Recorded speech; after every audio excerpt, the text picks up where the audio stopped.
Good afternoon sa ating mga ka-guys at sa ating mga kasari. Naka-duty si Kuya AJ sa tubigan ngayon guys. So meron tayong time para makapag-vlog.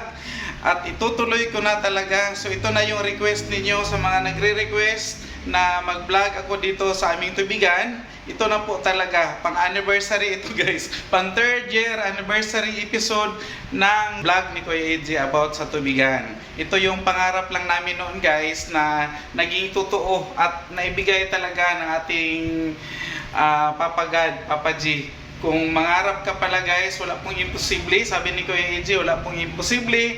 Dahil ito ay sa pangarap lang talagang totoong meron talaga kaming desire na magkaroon ng tubigan.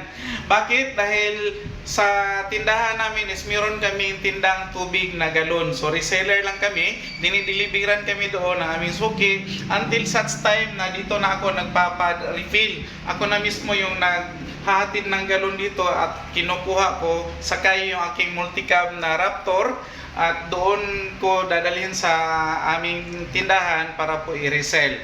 So lalong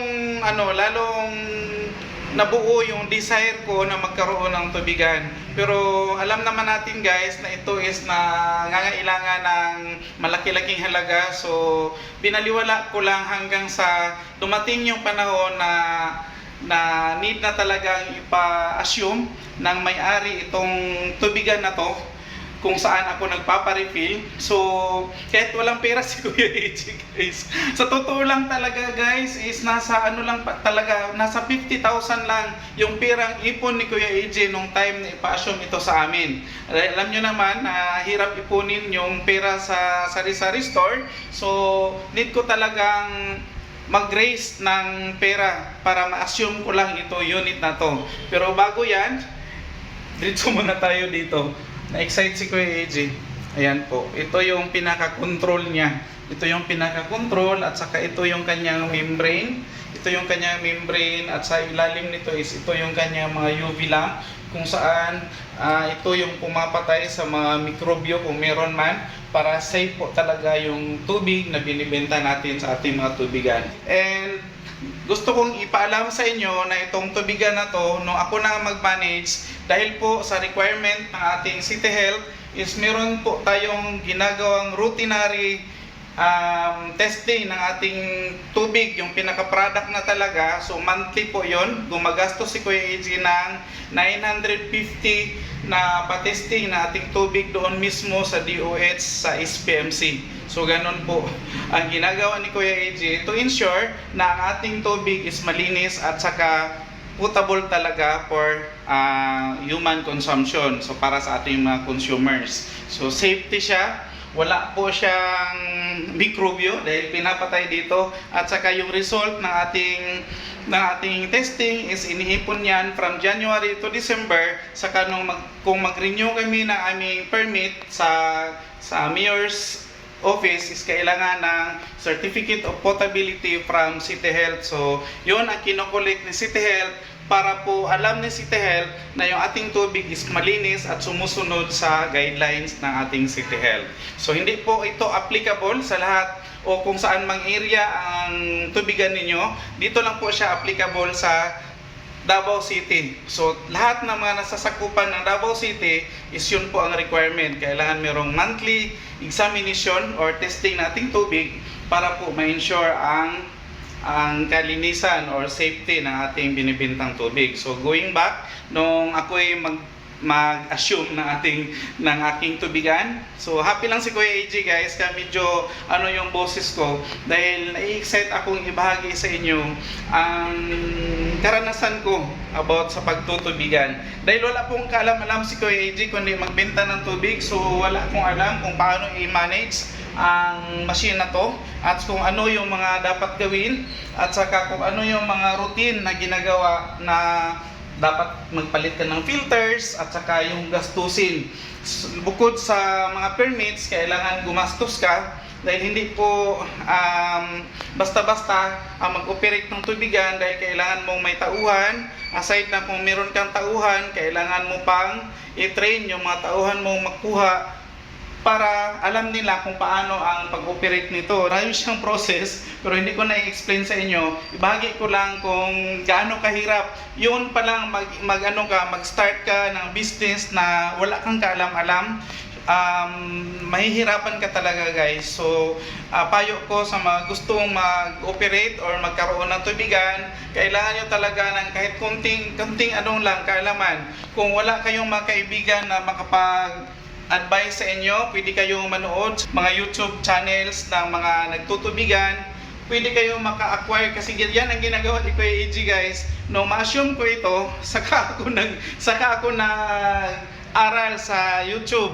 Kami ni Mami Iya, nagsi-search kami ng mga dati ng mga may tubigan na nagsi-share din about sa pag-operate ng tubigan, paano kakikita at ano ba yung mga kailangan mong gastusin. Kailangan kasi meron kang mga gastusin dito, may mga gagamitin kang mga ganito, mga hygienic sticker, meron kang gagamitin mga umbrella seal at saka kung ano-ano pa na para mag-operate talaga ng maayos ay yung tubigan. Yung may expenses dahil mahal po ang tubig ngayon sa Davao, mahal din ang bayarin sa kuryente. Kung tataas man ang sales mo, guys, tataas din ang konsumo mo sa tubig. So ganun lang, kikita ka nga, pero kailangan mong ipunin yung kita mo dahil from time to time, nanghihingi po ang ating machine ng expenses. Hindi po kagaya ng mga sasakyan, hindi po siya basta aandar lang kung walang gagamitin mga parts. So may mga parts dyan na bibigay dahil ginagamit mo nga, at saka may mga filters tayong pinapalitan, routine. Meron tayong tag 2 months, 3 months, 6 months na mga filters na kailangang palitan. So need mo talagang mag-ipon sa mga kinikita mo dito sa tubigan para po meron kang pangbili ano man ang hihingi na expenses ng ating pag-operation. Ngayon, guys, naka 3 years na kami. Hindi po madali yung 3 years.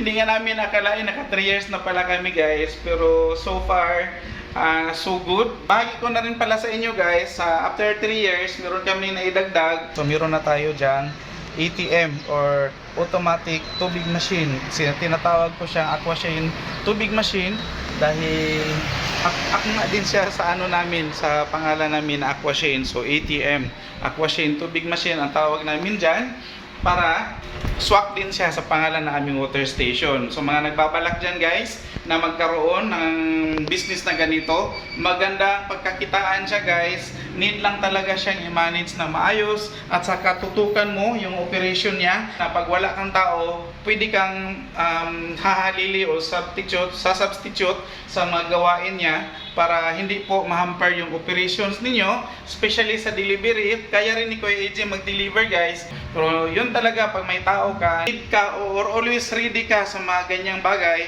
para, as what I have said, is hindi po mahamper yung operation ninyo at hindi po masakripisyo yung ating mga customers. Pwedeng tuloy-tuloy pa rin ang operation basta hands-on ka at alam mo paano patakbuhin yung negosyo mo, paano patakbuhin yung machine mo, especially pag tubigan, para po tuloy-tuloy lang ang kitaan, tuloy-tuloy ang business. Sabihin ni Kuya AJ, kung ikaw is mangarap, ituloy mo lang. Mahirap man siya sa umpisa, pero aralin mo lang ng aralin, at much better kung inaral mo siya bago umpisahan. Pero kung andyan ka na, matutunan mo rin yung operation, matutunan mo rin paano patakbuhin ang negosyo, basta determinado ka at handang matuto. Yan, so that's all na lang for today, mga ka-guys. I hope na na-inspire kayo sa ibinahagi ni Kuya AJ today, and bye-bye muna for now.